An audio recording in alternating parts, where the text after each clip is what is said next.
महाराष्ट्रामध्ये जर व्यवसाय करायचा असेल तर मराठी अनिवार्य आहे आणि त्यामुळे आरटीओच्या माध्यमातून 1 मे पासूनची आमची मोहीम जी आहे ती कायम राहील।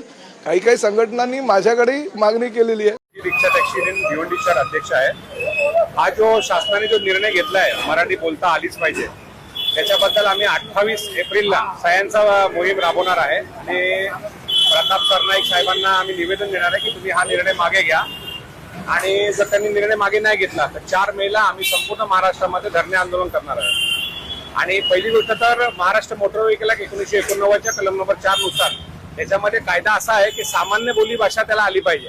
काम चलाव त्याला ज्ञानेश्वरी नाही वाचायची आहे। कुठलाही परप्रांतीय असो कोणी असो जो इकडे 15 वर्ष राहिला आहे त्याचा पोलीस रिपोर्ट ओके आहे आणि त्याला काम चलाव मराठी बोलता येते तर त्याचा तुम्ही लायसन बेस कसं काय रद्द करू शकतात। आणि जर अशा प्रकारे तुम्ही रद्द करायचं बोललं तर आमच्याकडे उच्च न्यायालय आहे।